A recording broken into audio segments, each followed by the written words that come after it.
Det vigtigste, det er, at jeg skal have et godt liv og have det godt, og være klar om morgenen og komme på arbejde, og være lydvasket og lydbarberet og alt lov. Det er, at vi skal modtage kunderne og høfligt og være glad. Inden jeg kom i gang med Silvan, der gik jeg hjem og sov faktisk dagen ud. Det, der betyder mest i det arbejde, jeg har, det er helt sikkert kollegaerne. Det er det. Jeg synes, jeg skulle bruge min krop lidt. Det, der betyder mest ved at arbejde her, det er, at der er god kemi og god humor, og det er der.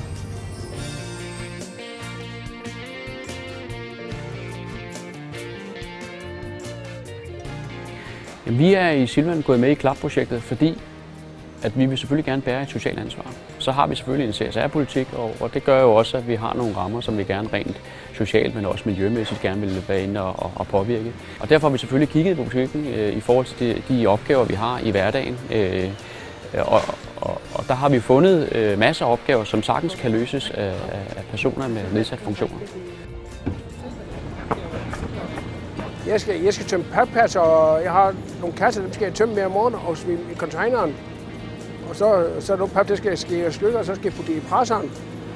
Og så fejrer jeg ud på lærret, og så fejrer jeg, og deroppe i det bur, der går jeg også og fejrer og slår op. Om morgenen, der har jeg fast morgenrutine med at åbne ude foran og stille ting ud, og så for det bare sidde i skabet. Jeg fejrer, og så lidt og sætter på plads og slår græs og det hele.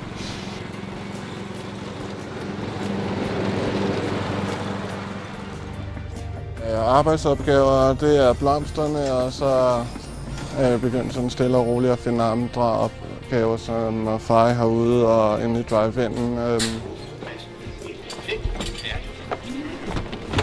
Den bedste opgave, jeg kan lide, det er at sætte varer op og sådan noget, og feje og sådan noget, skal og alt det der.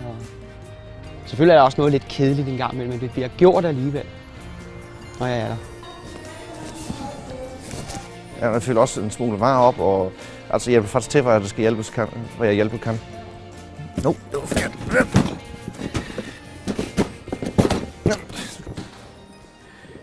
Det vi tilbyder den enkelte person i butikken, det er jo, at de bliver en del af vores medarbejdergruppe. Så de får jo en funktion, det vil sige, at de har et dagligt ansvar, som de skal opfylde. Selvfølgelig har jeg et ansvar. Det ansvar er, at tingene skal holdes i orden, og jeg møder til tiden og kommer og er glad. Det er mit ansvar.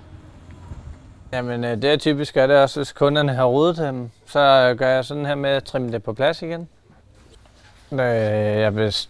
Jeg bestemmer i hvert fald rimelig, altså jeg bestemmer ikke altid selv, men nogle gange kan jeg selv få lov. Det afhænger af, hvad det er selvfølgelig. Altså med blomsterne, der bestemmer jeg alt selv. Så kommer indendørsopgaver, og der får jeg selvfølgelig opgaverne at vide af en af dem derinde, som der er i gang med en opgave, som jeg så hjælper til på. Har du siddet blomsterne nu? Ja. Det er altid rart at have nogle pligter, så længe man kan fylde dem ud. Og det mener vi stiller op ved at have sørget for en god plan, og vi sørger for en god struktur på, hvad det er for en opgave, de egentlig skal udfylde. Så uanset hvilke barrierer de selv måtte have i forhold til enten fysisk eller psykisk, jamen så har de mulighed for at få en god succesoplevelse på det. Først var det sådan en praktikperiode, jeg havde, og så synes de godt om mig, og så havde jeg lidt, og så synes jeg også selv godt om det, og så havde jeg lige pludselig, så blev jeg fast, og så er jeg lige siden. Hvis jeg får alt for mange informationer, så kunne det nogle gange godt lige gå lidt smule galt med mig, og så få dem i forkert rækkefølge. Altså, jeg har altid haft et handicap, så jeg ved faktisk ikke engang, hvordan jeg skal sige det. Altså, jeg har accepteret den, jeg har den, og så har jeg bare vendt mig til at leve med den. Hele min skolegang, der har jeg gået på specialskoler der. Så kom jeg til Holbæk på CSU der, så gik der i 3 år. Det der CSU, det er en STU-uddannelse på 3 år, hvor jeg så har gået. når man starter sådan noget herop, så er det jo klart, at de øvrige medarbejdere lige bliver introduceret for, hvad det er, vi har i gang i, og hvilke eventuelle barrierer der kan være. Og det er klart, at når man har fået præsenteret de ting, så er der også en klart bedre forståelse, og derfor så glider den enkelte borger også meget lettere ind i organisationen. Jeg har været sådan lidt sådan udviklingshæmmet, sådan agtigt, nervøsagtigt og sådan noget, og igennem flere år, altså fra barnets minde. Jeg synes faktisk ikke, at der har været nogen komplikationer eller barrierer for den sags skyld. Det er jo klart, der ligger jo noget forståelse på begge veje, som skal på plads. Og det er klart, at det er jo den største opgave, som der ligger i det. Det er, at vi formår at formulere os på den bedste måde, men også at vi forstår, hvad det er, der kommer den anden vej. De forklarer tingene, og så efterhånden, ikke? Så de har lidt, der har det været lidt svære situationer, hvor man er kørt sur i det, og så lige pludselig, så synes man, okay, og så får man lidt energi igen, så går man i gang igen. Hvis du lige pludselig står med på kunder, så kan det godt lige pludselig blive lidt stresset op i hovedet. Hvis kunderne kommer og spørger mig om et eller andet, som jeg ikke kan, så får jeg en af mine kollegaer til at hente hjælp. Ja, hvis jeg skal have hjælp, så får jeg det. De er flinke til det. Hvis du ikke kan finde det, så er de flinke til at hjælpe mig. Jo. Damerne først. Tak. Ja, vi kigger selvfølgelig på, hvad det er for en person, vi står overfor. Og det er klart, at det er jo meget forskelligt, hvad det er for nogle kompetencer, de har. Men lige så meget også, hvilke begrænsninger de har.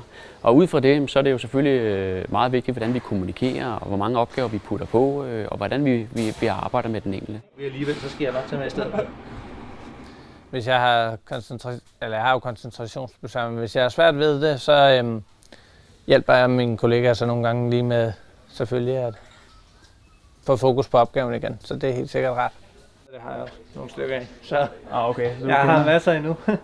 Vi indikerer, at det er medarbejdere, der er en del af vores service, og det er klart, at det får jo meget stor opbakning fra vores kunder. De synes faktisk, det er en rigtig god ting, at de får lov til at have en funktion her i butikken. Må jeg lige spørge dig om noget? Hvor meget koster de her lavendler? Det koster 60 kroner. Første gang, jeg mødte en kunde, det var sådan, at man var nervøs, men nu går det sådan. Skal jeg tage den ned til dig? Piece og cake, og så det er værd. Tak for det. Når du kan hjælpe nogen. Det er selvfølgelig rart, ikke? Altså at hjælpe kunderne her. Og så bliver man lidt glad også.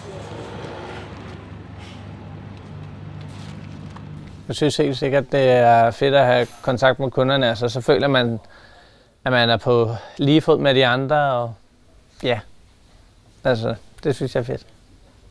Rent faktisk så er det jo sådan, så at dem, som vi har igennem projektet her, er jo super positive og dejligt glade mennesker. Og derfor så giver de jo faktisk et rigtig godt tillæg til den daglige hverdag. Forskel på at arbejde her, og så der, hvor jeg arbejdede før på det beskyttede værksted, det er helt sikkert, at føler jeg, at jeg er kommet ud blandt, eller det hedder det ikke, men kommet ud blandt på en rigtig arbejdsplads. Det betyder alt at have et arbejde for mig.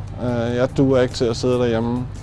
Det gør jeg ikke. Altså, jeg bliver rastløs og bliver nødt til at foretage mig et eller andet, bare for at få dagen til at gå. Så det er rigtig rart at være her. Det er dejligt at arbejde, især fordi så har man noget at stå op til hver dag. Og man møder nogle nye mennesker og lærer nogle nye mennesker at kende. På landsplan er det jo en stor succes. Altså de borgere, vi har fra KLAP, fungerer meget selvstændigt og har faktisk en god plads i organisationen rundt omkring. Og det vil sige, at de udfylder en opgave, og samtidig så er de jo en stor del af organisationen og det sociale.